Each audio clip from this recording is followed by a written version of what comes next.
नमस्कार, मी गौरी बैकर मुंबई आउटलुकमध्ये तुमचं सर्वांचं स्वागत करते। आज दिनांक 18 फेब्रुवारी पाहूया टॉप 10 घडामोडी।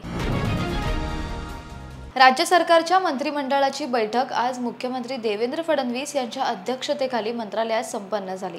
आजच्या या बैठकीत 6 मोठे आणि महत्त्वाचे निर्णय घेण्यात आले। यामध्ये 6व्या राज्य वित्त आयोगाची स्थापना करण्यास आता मान्यता देण्यात आली आहे। तसंच अंमली पदार्थ विरोधी टास्क फोर्ससाठी एकूण 346 नवीन पदे निर्माण करण्यास मंजुरी देण्यात देखील आली आहे। त्यामुळे राज्य सरकारच्या एनटीए फोर्समध्ये 346 पदांसाठी लवकरच जाहिरात निघू शकते। स्पर्धा परीक्षा किंवा भरतीची तयारी करणाऱ्या उमेदवारांसाठीही चांगली संधी असणार आहे। गेल्या काही दिवसांपासून रणवीर अलाहाबादिया या प्रकरणाची जोरदार चर्चा पाहायला मिळते। रणवीर अलाहाबादियाने त्यांच्या इंडियाज गॉट टॅलेंट या शो मध्ये केलेल्या अश्लील टिप्पणीवरून मोठा वाद निर्माण झाला। या विधानाबाबत रणवीरने नंतर माफी देखील मागितली। मात्र ऑनलाईन प्लॅटफॉर्म्सवर अशा प्रकारचा मजकूर जाणं सामाजिक नैतिकतेला धरून नसल्याचं म्हणत रणवीरवर सर्वच स्तरावरून टीका केली जाते। रणवीर विरोधात गुन्हे दाखल झाले असून अटकेपासून संरक्षण मिळावं यासाठी रणवीर अलाहाबादियाने सर्वोच्च न्यायालयात धाव घेतली होती। या याचिकेच्या सुनावणी दरम्यान न्यायालयाने अलाहाबादियाला चांगलं सुनावलं। तसेच अशा प्रकारच्या मजकुराला आळा घालण्यासाठी निर्बंधाचे देखील सूतोवाच केले आहेत। अभिनेता विक्की कौशलने छावा या चित्रपटात साकारलेली छत्रपती संभाजी महाराजांची भूमिका अनेकांना आवडत असून सध्या चित्रपटाला लोक गर्दी करताना दिसतात। सामान्य चाहतेच नाही तर सेलिब्रिटी देखील या चित्रपटाचं कौतुक करताना दिसतात। त्यासोबतच त्यावर ते पोस्ट देखील टाकत आहेत। माजी क्रिकेटपटू आणि समालोचक आकाश चोप्रा यांनीही नुकताच छावा चित्रपट पाहिलाय। यावर त्यांनी काही प्रश्न उपस्थित केल्याचं पाहायला मिळतंय। मात्र त्यांच्या प्रश्नानंतर आता एक्सवर जोरदार चर्चा सुरू झाल्यात। आकाश चोप्रा यांनी एक्स पोस्ट करत मी छावा चित्रपट पाहिला। शौर्य आणि अतुलनीय पराक्रम देशाप्रती कर्तव्य दाखवताना ज्या निस्वार्थी वृत्तीचं दर्शन झालंय त्यावरून मला काही प्रश्न पडलेत अशी पोस्ट त्यांनी केली आहे। राज्याचे अर्थसंकल्पीय अधिवेशन 3 मार्च पासून सुरू होणार असून 3 मार्च ते 21 मार्च या कालावधीत हे अधिवेशन पार पडणार आहे। तसंच 10 मार्च रोजी राज्याचे उपमुख्यमंत्री तसेच अर्थमंत्री अजित पवार राज्याचा अर्थसंकल्प विधिमंडळात सादर करणार आहेत। त्यानंतर दुसऱ्या दिवसापासून अर्थसंकल्पावर सर्वसाधारण चर्चा देखील सुरू होईल। दरम्यान अधिवेशनाच्या पहिल्या दिवशी राज्यपालांचं अभिभाषण होईल। यानंतर राज्यपालांच्या अभिभाषणावर 2 दिवस चर्चा देखील होणार आहे। तसंच यानंतर पुरवणी मागण्या मांडल्या जाणार आहेत।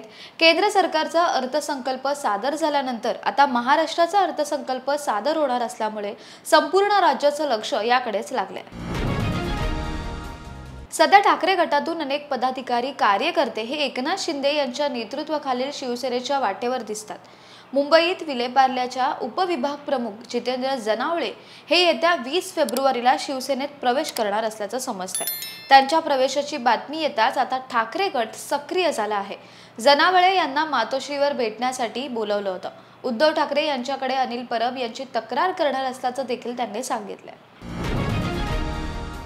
राज्यातील तापमानात अचानक बदल होताना दिसतोय। 2 दिवसांपासून तापमान वाढलं असून यामुळे उन्हाचा चटका जाणवू लागलाय। अचानक तापमान वाढल्यामुळे दुपारी अंगाची लाही होताना दिसते। राज्यातील कमाल तापमानाचा पारा 36 अंश सेल्सिअस पर्यंत आता पोहोचलाय। मस्साजोग गावचे सरपंच संतोष देशमुख यांच्या हत्येला 2.5 महिने उलटले असून या प्रकरणात कारवाईचा केवळ फोर्स होताना असल्याने सातत्याने आरोप होताना दिसतोय। वाल्मिक कराडला स्पेशल स्टेटमेंट, कृष्णा अंधारे फरार तर इतर आरोपींना वाचवण्यासाठी अजूनही तपासाला हातच घातला नसल्याच्या आरोपींनी तपास यंत्रणा पण संशयांच्या भोवऱ्यात सापडल्याचं दिसतंय। यातच मंत्री धनंजय मुंडे यांचं आणि वाल्मिक कराडचे जवळचे संबंध उघड झालेले असतानाच त्यांचा राजीनामा न घेतल्याने सरकार सुद्धा संशयाच्या वादळात अडकले। यातच या प्रकरणात सामाजिक कार्यकर्त्या अंजली दमानिया यांनी मोठा गौप्यस्फोट केलाय। तर धनंजय मुंडे कॅबिनेटला गैरहजर होते, त्यामुळे त्यांनी राजीनामा कुठे दिला आहे की काय असा प्रश्न पडतो असा देखील टोला त्यांनी त्यावेळी लगावलाय।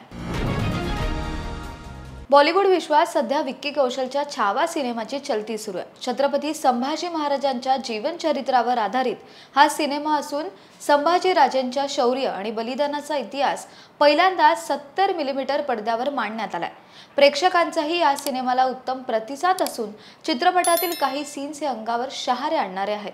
एकीकडे छावा सिनेमाची धूम सुरू असतानाच बॉलिवूडचा भाईजान सलमान खानचा सिकंदर हा नवा चित्रपट आता प्रदर्शनाच्या मार्गावर आहे। लक्ष्मण उतेकर दिग्दर्शित छावा सिनेमावर सध्या सर्व स्तरावरून कौतुकाचा वर्षाव सुरू आहे। बॉक्स ऑफिसवर सुद्धा हा सिनेमा रेकॉर्ड ब्रेक कमाई करत असल्याचं पाहायला मिळतंय। 14 फेब्रुवारीला हा सिनेमा प्रदर्शित झाल्यापासून बॉलिवूडसह मराठी कला विश्वातील अनेक लोकप्रिय कलाकारांनी छावा सिनेमा हा पाहिलाय। तर अभिनेता अभिजित चव्हाण याने पोस्ट शेअर करत मध्यरात्री चित्रपट संपला, छावा कादंबरी संपल्यानंतर जी छिन्न अवस्था होती तशीच अवस्थेत मी बाहेर पडलो। गाडी काढेपर्यंत डोळ्यातच पाणी खळत नव्हतं। खूप दुर्मिळ क्षण असतात हे। या क्षणासाठी लक्ष्मण उतेकर सर, मी तुमचा आभारी आहे, अशी पोस्ट त्यांनी शेअर केली।